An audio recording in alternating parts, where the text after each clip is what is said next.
Hello and welcome to Becoming Your 2.0 podcast. My name is Adam H. Mortimer. And I'm Damon K. Casabar, and we are declaring an all-out war on our limiting beliefs and our shadow self. So if you're ready to overcome the things that have held you back, stop being stuck, and take your 2.0, the highest version of you, to the next level, join us on today's discussion. We're excited to have you here. Damon, do you know that there's subconscious blocks that these are these invisible scripts that are holding people back? And did you know there's actually some powerful ways that you can overcome them? That's what we're going to be diving into today on today's podcast. So I'm excited. Let's dive into it. Yeah, this is a big one here. I think we hear it all the time with people, right? How is money and beliefs related? How does it impact it? So I do have some questions for you that I'd like you to answer and get your feedback on this, okay? So we'll dive right in and help our audience to understand this better. So Adam, what exactly are limiting beliefs about money, and why are they so dangerous even when we don't consciously realize we have them? Well, so limiting beliefs in general are these unconscious scripts, these unconscious programs that are running the system. You know, money doesn't grow on trees, right? Or money burns a hole in your pocket, or I'm not good enough, I don't deserve it, I'm not worthy. These are all unconscious scripts that play in the background that are holding people back from achieving greater financial success. Interesting. Yeah, I think we're going to get a lot of great out of this here. So the other question I have too is, how do these beliefs usually get installed in the first place, like childhood, family, culture, media, or past financial trauma? I would say all of the above. You know, you watch a movie and it talks about the evil capitalist or the evil wealthy person. And many people from a young age start to associate people with money with negativity. Well, money's just a tool. It doesn't necessarily make you a good person. It doesn't necessarily make you a bad person. Just like being somebody without money doesn't necessarily make you good, or it doesn't necessarily make you bad. Yeah. Again, it's simply a tool. But one of the things that we'd look at is, what were your parents' beliefs around money? Most people are going to kind of install through osmosis the belief systems of mom or dad or whoever was the breadwinner in your family, and what was their belief and attitudes towards money. So I'd be very aware of that, because there's a very high chance that you've absorbed many of those same beliefs as your parents had. Oh, that's interesting. So what are the 5 to 7, let's say, most common money limiting beliefs that you see that quietly keep people broke year after year? Yeah. So money doesn't grow on trees. Okay. Rich people are bad. Money is the root of all evil. I'm not good enough. I don't deserve it. I'm not worthy. I'll give you a few bonus. Fear of failure. Fear of success. Low confidence. Low self-esteem. Those are the things that prevent people from even trying. Right? So if I don't have the confidence to go out there and apply for that job, or, you know, set up that new application or app, or you're probably not going to do it, right? So that's more of an energy and attitude. But it's the belief system is part of it, but also I like to think of us like magnets. We're all magnets, law of attraction, right? What we put out there, we're attracting into our reality. And if you don't like the law of attraction, you can look at the neuroscience side of that, and it's really confirmation bias. Okay, so if I believe a certain thing, if I believe I'm broke, your reality is going to reflect that back to you. And this is through, your mind is so powerful, Damon, that when you start to tell yourself stories or narratives about your reality in your life, you'll start to see things in your reality. Like everyone uses the example of buying the car, and then you notice all the cars that look like yours the next day. Oh, yeah. Replace that car with what we call a success consciousness or a money consciousness. If you haven't installed those belief systems, it's very hard to create the confirmation bias that's going to allow you to see the opportunities right in front of you. So not only does the mind have the ability to hallucinate or see things that aren't there, it can not see things that are right in front of you. So as a hypnotist, I'll often hypnotize people, and I'll have them forget where their shoe is.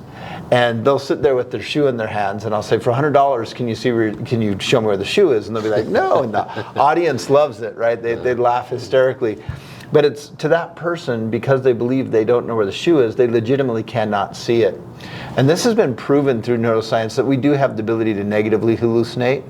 So there could be opportunities of making money, which if you think about it, Damon, in the age of artificial intelligence and this great transition we're going through right now, there has never been more opportunity than in the history of humanity than right now at this point. But if you buy into the narrative that, well, AI is going to take all the jobs and, oh, we're not going to have any opportunity and there's nothing that we can do, I think we're going to be sorely mistaken, and I think you're going to miss the boat. There's a window of opportunity right now like nothing we have seen before in the history of the human race. I mean, we're talking about generational wealth that will be created over the next 5 to 10 years with many, many people. And we're talking about the solopreneur that will create the first billion-dollar organization. I think that's already been created with AI, and we just started. So there's some incredible opportunities in front of you, but here's the thing. You're not going to see them if you don't have the right mindset for it. If you keep telling yourself the story and the narrative that I'm broken, I'm stuck, and I see a lot of people in the younger generation saying, well, I'm never going to be able to get into a home. Yeah. I'm never going to be able to buy a car. I mean, you hear it, I hear it. And as long as you're bought into that idea, you're absolutely true. And nobody's going to prove otherwise. You might say, but Adam, it's real. Adam, this is my reality. And I'd say, correct, it is your reality, and you have confirmation to back that up, right? There are things in your reality that are going to prove you to be right.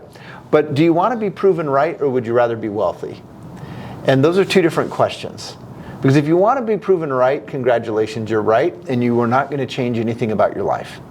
But if you want to give yourself a chance to be wealthy, there's some steps that you can take, and we're going to talk about those core steps that will transform your life. Wow, that's fascinating. Thanks, Adam. Yeah. So can you give us, let's say, a real-life example, either yours or one of your clients, of someone whose limiting belief was costing them thousands, even millions, without them even knowing it?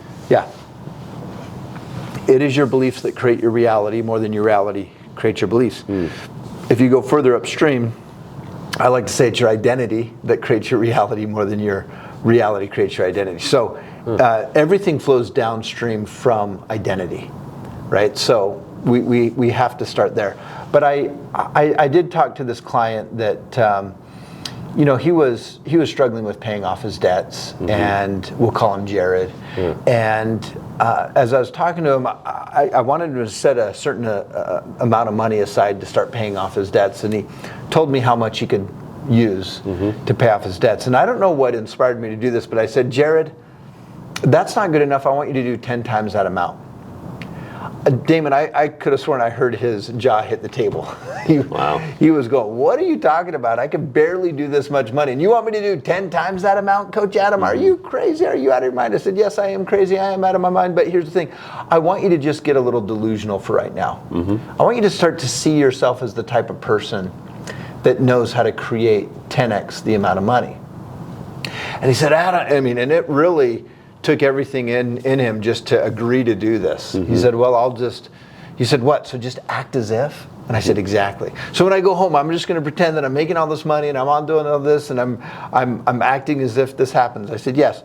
So 1 week went by, nothing happened. 2 weeks go by, nothing happened. 3 weeks go by, he comes in, something clicked in his brain.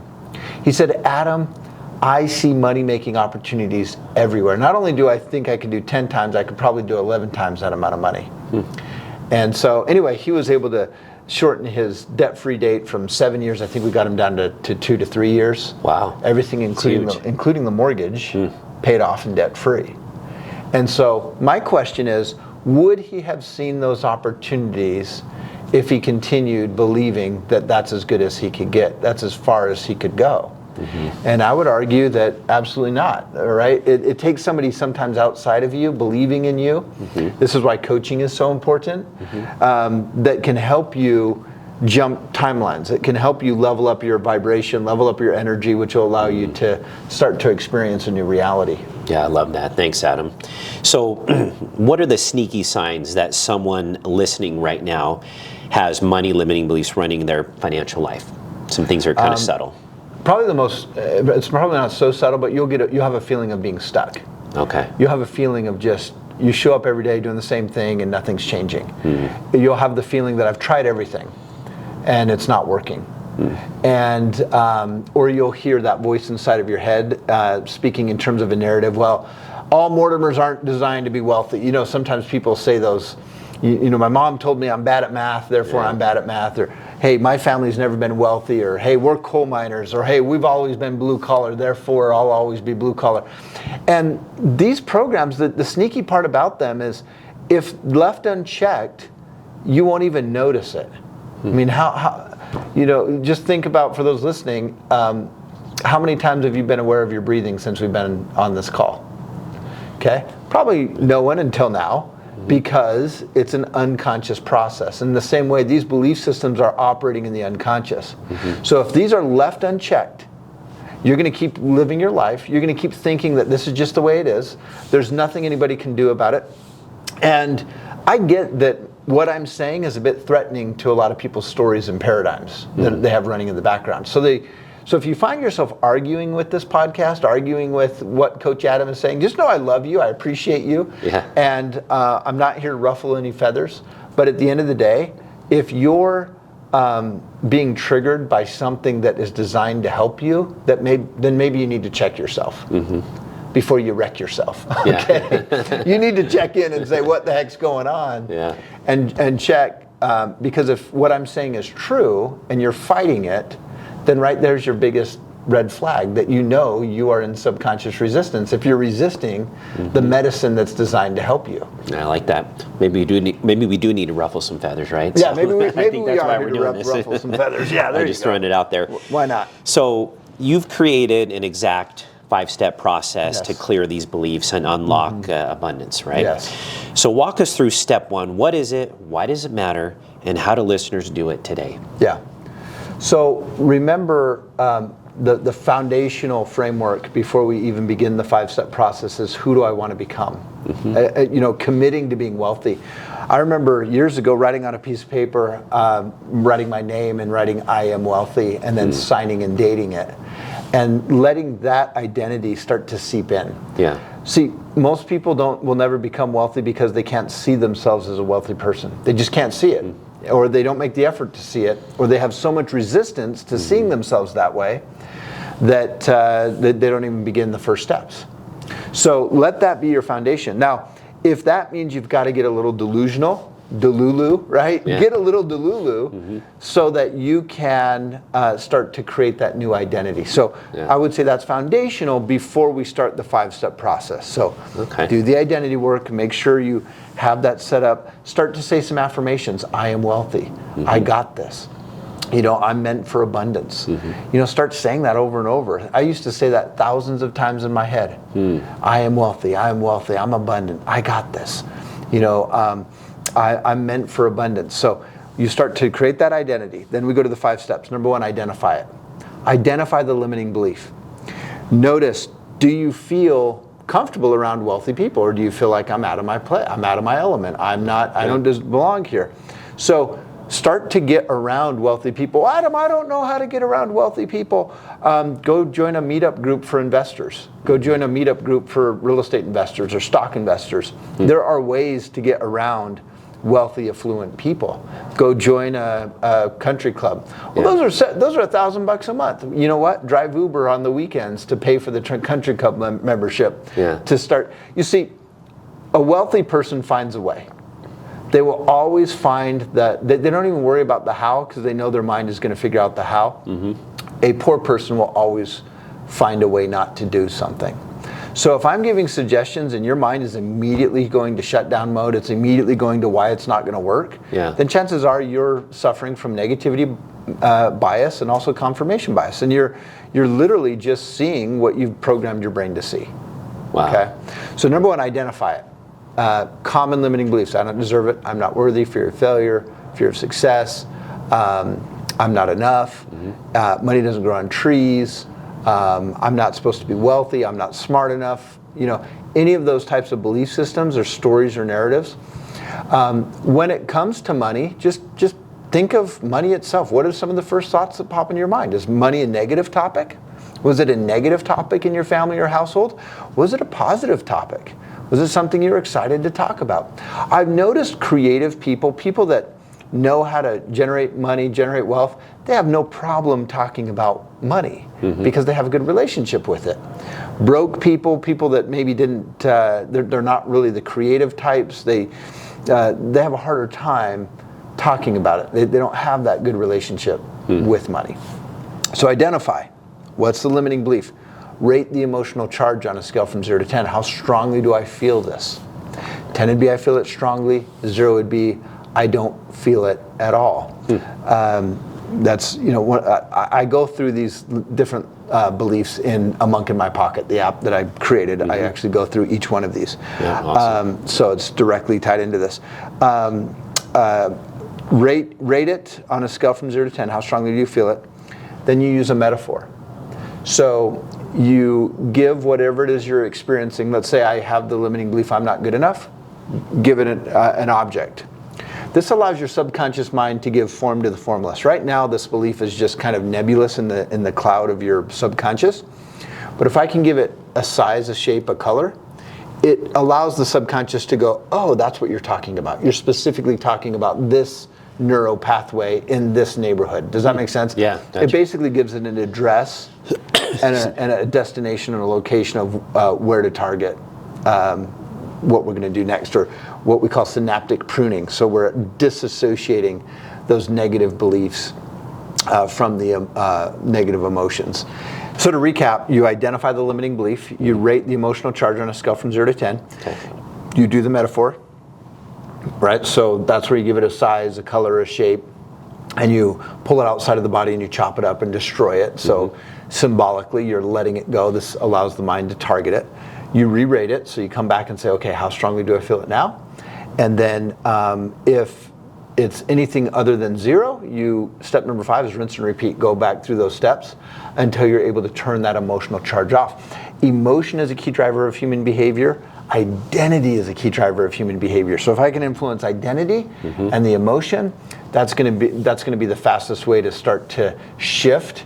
And then as you start to visualize yourself being wealthy, you start to visualize that new identity, that activates a part of the brain called the RAS, or the reticular activating system.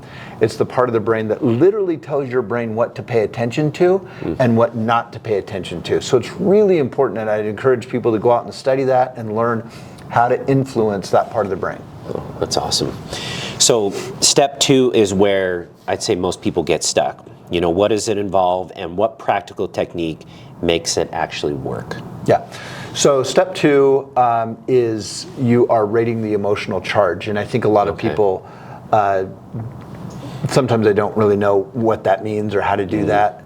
So when we say rate the emotional charge, when you say the belief like I'm not good enough, for example, or money doesn't grow on trees, we're asking you to simply be aware of where you feel that emotion in the body. And for a lot of people, they're so disconnected from the mind and the body, they have a hard time understanding what that means. But I would say for now, just go with the first part of the body that jumps out at you. Go with the first number as far as the intensity of the emotion. 10 would be really strong, 0 would be I don't feel it at all. Just go with it for now until you start to develop that intuition. Okay, gotcha. So for step 3 then, what simple exercise or tool can listeners use immediately to start dismantling the old belief at the emotional level? Yeah. So step 3 again is to give it a size, a shape, a color, and you're simply imagining destroying it. And you could either do this in your mind, or you can do what's called a physical clearing, where you write it on a piece of paper and then you watch it burn. So either way is fine. Have a funeral for your 1.0, your old identity. Have a funeral for your old belief systems around money. Yeah. So think about, even if you're not sure what your belief systems are, go talk to your mom or your dad or whoever was the breadwinner in your family. That's very important. Interview them. What are your thoughts about wealth? What are your thoughts about wealthy people? What are your thoughts about money? Write down what they say. Chances are those beliefs, 90% of the time, you subconsciously absorbed. I remind people, when you were 3 years old, 4 years old learning English, chances are you weren't writing down vocabulary words. You learned by being in the environment, right? You just absorbed it, right? This is unconscious learning. You unconsciously learned these belief systems, these stories, these patterns from your parents. And so you don't have to look very far other than the environment you've been living in or were around, most of the time. You could look at your school teachers, you could look at your parents, you could look at your Sunday school teachers. What did they think about money? What did they believe about money? And that's a great place to start and just write down those belief systems. Probably easiest one is your caregiver. Go to that person first, interview them. What did you think about money? What were your beliefs around money? What were your beliefs around wealthy people? What were your beliefs around, was this person wealthy? Were they poor? Were they somewhere in between? Yeah. And then contrast that to, go read a financial book on wealthy people. Go read an autobiography or a biography and see if you can start to dissect how wealthy people think versus how poor people think. And that contrast often will help you start to, it's going to reveal some of those hidden belief patterns that you've been operating in. But give it a size, give it a color, and then destroy it. Write it down on a piece of paper, burn it up. That's one of the fastest ways to neutralize the emotion around the belief. Wow, interesting. That just made me think of when I'd grown up, I asked my dad, hey, can I have some lunch money or extra money? And the response was, so I can tell it was a strain, right? Yeah. So stuff like that where you pick up on it. Yeah. So yeah. And that's a good point. Sometimes it's just an energy, right? You might not even put it to words, but that sigh made you think what? That, do I have it? Now we got to go and it was scarcity. Spend more money, right? Yeah, scarcity. So it was a mindset of scarcity that you developed at a young age. Yeah, and so that would be something you want to go back and clear on. Okay, that's interesting. Thanks, Adam. So for step 4 then is the reprogramming phase, right? How exactly do we install a new empowering belief so it feels natural and automatic? So step 4 in this case is rinse and repeat, or re-rate. So you want to re-rate the emotion. But this idea of reprogramming and coming up with a new belief system, this would be affirmations. Telling yourself a new story. So this is called future pacing. Okay. So you've created your new identity and you want to start to imagine and visualize yourself living from that identity. And not only that, start to do some small behavior, some small things that start to affirm confirmation bias. You start to affirm that new identity. So you're not just visualizing it and sitting on the couch, you're visualizing it and seeing that new 2.0, but then you're providing the mind with evidence. Maybe that's something as simple as, I'm going to download an app that helps me track my expenses. Do you know how many amazing apps there are that will categorize all your spending? There's no reason why we shouldn't have, a real good handle on what's going on in our finances. So I think that, I know for me, one of my limiting beliefs is why I'm just not good at math. And money and being wealthy was associated with math. Okay. And so I immediately thought, well, I can't be good at that. And so I avoided the topic. But if you start to shift that identity, you start to say, well, maybe I can be good at what? Does it possibly exist that you could be good at it? I just remember talking to my wife, and she said, what degree do you want to do in college? And I said, well, I want to do business, but it requires statistics and math and all this stuff, and I'm just not good at math, so I'm probably not going to do it because I'm not smart enough. And she said, well, what are you talking about? You're one of the smartest people I know. She was one of the first people that challenged my belief. So sometimes you need someone outside of you to challenge you. Put good people in your life around you that have what you want. And mark my words on this, the faster you get around people that have what you desire, the faster you're going to get there. Because just your environment, just shifting environment, that's 33% of your success. Wow. Now, nobody has the excuse to say, but Adam, I don't know anybody. I'm not part of a country club. I can't do that. I'm working at Arby's right now. What am I going to do? Okay, I can already hear those little whiners out there saying that, okay? Yeah. Some people were born whining and they haven't stopped, right? Okay, so first of all, stop being a whiner. Don't be a complainer. That's one of the fastest ways to stay broke in your life. Start being positive. Start looking at it. You can turn on the TV and watch Shark Tank. But Adam, I don't have access to Shark Tank. Look it up on YouTube.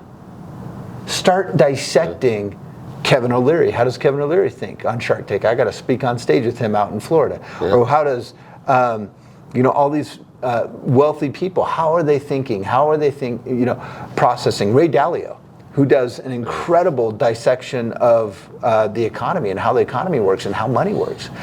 Tony Robbins is great to look at. Come to our videos. We talk about wealth. We talk about money. There's so much opportunity. So even if you can't be physically in their presence, you can create a digital environment of wealth. You can turn your car into a library on wheels. Okay? You don't have to be stuck in traffic. Look, I know people in California, they go, Adam, I have to spend. They're always complaining to me about the time they spend in traffic. Yeah. Why aren't you using that time to better yourself? Why don't you use that time to learn ways to make money? Why don't you use that time to learn about lease options in real estate, or wholesaling, or stock investing, or whatever you want to look at? Now, you don't even have to look things up. I turn on my my AI. So whether you use ChatGPT, Gemini, I know this is going to be dated in like 1 month by the time we say any of this. So forgive us for this, but I know this technology will exist. Turn on your favorite AI, put it in your car, and start talking. Hey, I want you to imagine, okay, put it in speech mode. Say, I want you to imagine that you are a billionaire. And I want to interview you to dissect your identity and your mindset, and start talking to it. And just watch it ooze out all these golden nuggets that you're not going to have to spend hours reading a book to figure out. You're going to get that information right away. Oh, that's awesome. I love that. So finally, what is step 5, and why is it the key to turning temporary mindset shifts into permanent abundance? So step number 5 is to rinse and repeat. Okay. Usually when you do the clearing, it'll come down a few points. Okay. It's not enough to come down a few points. You got to turn it all the way off. You got to squish it. And then not only that, you've got to make clearing limiting beliefs a habit in your life. Just like brushing your teeth is a habit, working out is a habit. You've got to do this consistently, right? That's how the new synaptic connections, the new neural pathways begin to forge through repetition. So this does require, repetition. See it over and over. It's going to require that you get delusional. I will be that straight up. If you don't have the imagination to see beyond your current circumstances, then I'm going to say this very clearly, and I say this out of love and respect for where you're at. Have fun being stuck, because nothing will change. Yeah. And if you think everything that I'm saying is BS, have fun being stuck, because nothing will change. Have fun being stuck. So if what you're doing is not working, don't you think it's time to give someone else's way a shot, a chance? Why not give this a chance? Why not try this for 30 days? Why not see if you can actually start to form a new identity, a new belief system, and maybe start to shift your behaviors and your skill set and start to learn things in a new and exciting way. But if you keep saying, I can't, if I'm stuck, and Adam, you don't understand my unique situation, Adam, but I've got this going on. I've heard a million different excuses, but look, you can make excuses or you can make money, but you're not going to do both. So either you're going to be a person of excuses that just confirms the biases of negativity and why you can't do it and why you're stuck, or you're going to give wealth a shot. You're going to give yourself a chance. You're going to bet on yourself. And you're going to have a chance to live a very different life. Love that. Thanks, Adam. So how long does it usually take someone to move through all 5 steps and start seeing tangible financial results? So as far as the clearing itself, you can do that today. That doesn't take long at all. As far as when do you see financial results, you can do that in 24 hours. You can clear a limiting belief that stopped you from taking action. You can hop online, find something on Facebook Marketplace, negotiate a lower price, and sell it within the same 24 hours. You can flip something that fast. You can go out and on Replit.com, you could go build a website for somebody and go to a local business, show it to them, and sell it to them for $500. You can, there's so many money-making opportunities right now. You could go develop an app overnight, and you can go make money on that. So how fast can the results be? As fast as you're willing to do the work to overcome the belief and take that first step. And it doesn't have to take long. You can do that today. Simple steps, right? That's where we got to start. I appreciate that. So what are the biggest challenges or resistance people face while doing this work? And how do you help them push through it? The biggest challenge, and I'm really grateful you brought this one up, the biggest challenge is fighting with their confirmation bias, because your reality is your reality. Anybody challenging that reality feels like a threat. So if anything that I've said today triggers you or feels threatening to your status quo or feels threatening to where you're at, congratulations, you just had a pattern interrupt. And so that pattern interrupt's not a bad thing, it's a good thing. The resistance, the struggle, pushing past your old identity and getting into your 2.0 is the biggest challenge. That is the dark work. That is the challenge. That is the gateway. So if you can't use creativity to see yourself in the future and give yourself a little bit of faith and hope that tomorrow might be better than today, if you can't see that, then I hate to break it to you, but nothing's going to change. You will stay stuck. Tomorrow will show up and it will be no different from today. Yeah. Let that sink in for a little bit. But if you want to bet on yourself and believe that you can do this and see tomorrow, if you have the creativity to see tomorrow as if it's here today and assume the feeling of the wish fulfilled, start to get into the energy as if it's already here, then you're betting on yourself. You're pushing through that negativity and you're tuning into a new type of confirmation bias. You're going to start to develop a success consciousness. You're going to start to see money-making opportunities that you just simply didn't see before. So many people try, right, affirmations, they do journaling, nothing really changes. Why does your 5-step process succeed where those methods often fail? Because I'm going to the root cause. Affirmations don't go through the root cause. It's like weeding a garden. So if I just pour a bunch of new seeds on top of weeds, what's going to happen? It's not even going to grow. So remember the first step I said, shift the identity, right? That's foundational. You've got to see yourself different. What does that do? It gives you a brand new plot of land. Oh, yeah. It gives you a plot of land where those weeds don't even exist. And then you start planting from that identity, and that is when everything changes. Wow, that's awesome. So how does clearing these beliefs change not just your bank account, but your relationships, opportunities, and even your health? Because you can't tug on one string of the spider web without moving the whole thing. I remember having this client that came in and he cleared one limiting belief, I'm not good enough. And that was affecting his finances. He noticed it was affecting his relationships, his spirituality. And I remember walking out of this Whole Foods store and I saw, boom, right there at the checkout, you cannot tug on one string of the spider web without moving the whole thing. When you shift a core identity, like I am statement, that's core identity, how you see yourself, perception, or ego. When you shift it an ego level and tune into an alternate ego, a higher version of yourself, like Kobe Bryant had the Black Mamba, that's an alter ego that he tuned into. He had a ritual to shift into that space.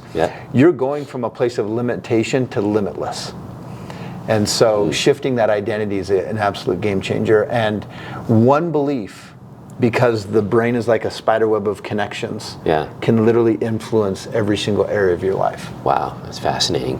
So Adam, can you share a powerful before and after story of someone who applied the full 5-step process completely and transformed their lives and their financial reality? I had a client that massively in debt, $5 million in debt. She came in thinking, I'm never going to get out of debt. I'm always going to be stuck. I'm just never going to be. She started to shift her mindset, opened her mind, gave her mind a chance for creativity. That's the thing I notice with most people is they don't give themselves a chance for creativity. So all this debt, we came up with a debt-free plan in 5 years. That was millions of dollars in debt.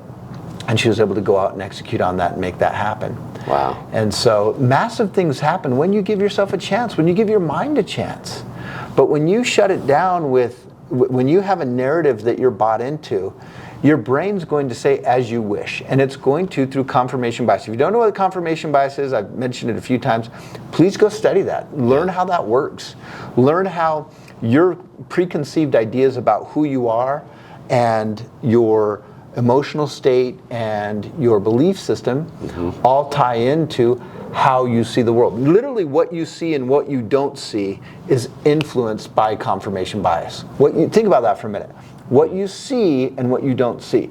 Your reality right now is being shown through the filter of beliefs and identities that you currently have. If you haven't taken the chance to consciously shift that identity, consciously shift that belief system, then chances are you're living through a hand-me-down identity and belief system that has been unconsciously gifted to you.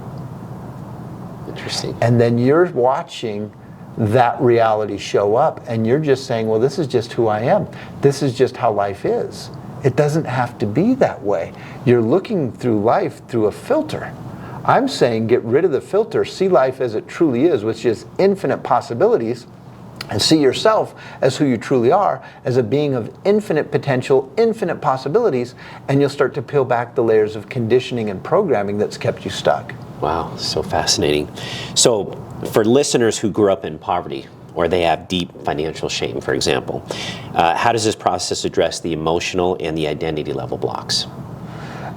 So nothing's going to address anything until you decide that it's going to. Okay. So the first thing is you have to not just want this, you've got to commit to this. Oh. It's not enough to want to be wealthy. Mm-hmm. How many people want to be wealthy? Oh, I want to be wealthy. Yeah, I want to have the nice house. Yeah, I want the nice cars. I want the nice vacation. Everybody wants that. Who's committed to it? Yeah. So you've got to commit to it. You've got to accept that growing up in those environments, there's a good chance you were conditioned with filters that are preventing you from seeing opportunity right now. Mm-hmm. If you can't accept that as a reality, then you might as well not even do this work, because this won't even make sense. Yeah. Because you're going to just say, well, Adam, this is just how it is. Okay.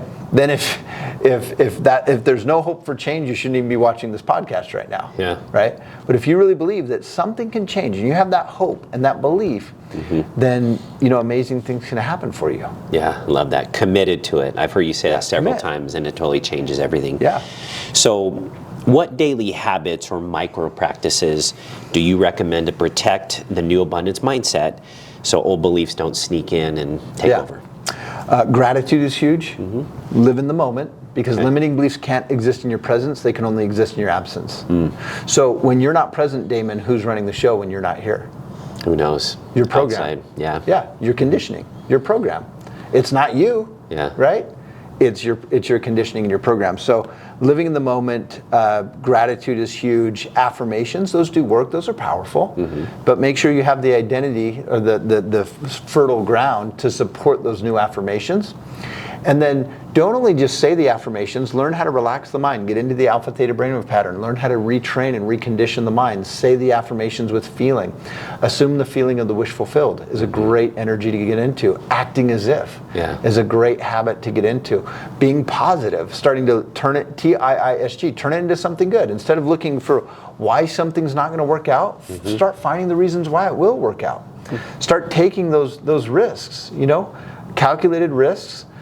Start investing. Start, even with $1, just put it into your favorite stock. Start somewhere. Yeah. But just start, and take those micro steps that align with the new identity that you have. Those are the things that I think are the most impactful to shift your identity. Self-hypnosis is a great tool. Mm-hmm. It doesn't work for everybody, but for a lot of people it does. That's a very powerful thing. Tapping is an EFT, emotional freedom technique. That's a great way to release a lot of negative beliefs and identity pieces as well. Wow, that's fascinating. Thank you. So how can entrepreneurs, freelancers, or high earners use this exact process to break through income plateaus or upper limits? Yeah, this is an interesting topic. I've noticed that a lot of people have an emotional charge around a certain amount of money. So I do this experiment all the time with my clients where I say, hey, I want to just do a little thought experiment. And they go, okay, I want you to imagine that you're making an extra, and I start small, I say $500 a month. How comfortable are you with that? You go, oh, I'm comfortable. I'm a 10 on a scale from 0 to 10. All right, what about 1,000? Yeah, I'm still a 10. What about 5,000? About a 9. What about 10,000? It's more like a 5. Notice, and I point this out, I'm just saying a number. But notice you have an emotional charge around a number. Oh. And when you understand that emotions are a key driver of human behavior, then you know that emotional resistance, and you can try that little thought experiment, see if there's some, if you get really honest and tune into your intuition, is there any resistance around the number? And that will give you a good idea if you have a ceiling on the amount of money you can make. Wow. And I do this exercise with my clients, which is so important. People get the free coaching consultation that we offer, so we can actually walk people through and we can see if you have a money block. Yeah, wow, that's amazing.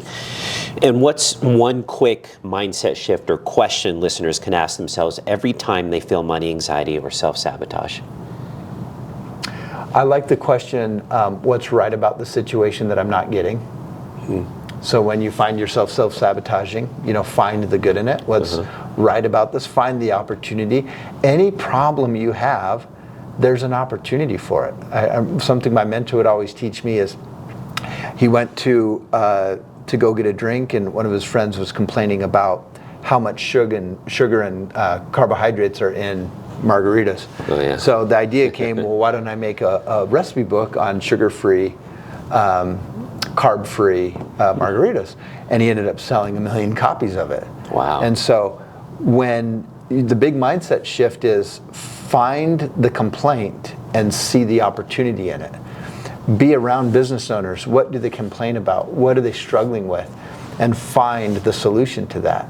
The better you are at solving problems and being able to notice those complaints as money-making opportunities, the faster you're going to get to that higher income. I love that. So if someone listening feels completely stuck and broke right now, what is the very first action you want them to take today after hearing this episode? I want you to immediately sit down and brainstorm 10 ways to make money and 10 ways to reduce your expenses. Okay? Do you have subscriptions that are randomly going off right now that are charging you money? You'd be amazed at how many people are paying month after month $10, $15, $20, $100 for subscriptions they're not even using. Yeah. So look for every little thing you can do to reduce expenses. Have someone cut your hair, a family member, a wife, a spouse, cut your hair for you. Secondhand shopping, driving Uber, selling stuff on eBay, flipping something. So just sit down and brainstorm all the different ways to make money, building someone a website. Think of those ideas, top 10 ways to make money, top 10 ways to reduce expenses, and get in the habit of doing that every day. Come up with the 10 new ones tomorrow. Put your favorite AI on talk mode and have it brainstorm ideas with you as you drive to work. And start to think like an entrepreneur instead of like an employee. Entrepreneurs think very differently from employees. Yeah. They think in terms of ROI, investment. Employees just think of in terms of trading time for money. And that economy is quickly eroding, and there's really great opportunity for entrepreneurs, and with artificial intelligence and everything that's happening in agentic AI, for a new economy to emerge. But we need to have the mindset to be able to see it, and hopefully some of these tools are going to help people get there. Yeah, well, this has been amazing, Adam. Thank you. Thank you. We hope you enjoyed today's episode. What was your top takeaway that you want to take into your week and apply and practice? So if you can pick at least one thing, we call this the 1% rule. Just get a little bit better today than you were yesterday. We can't wait to hear about your successes, and we'll see you on the next episode.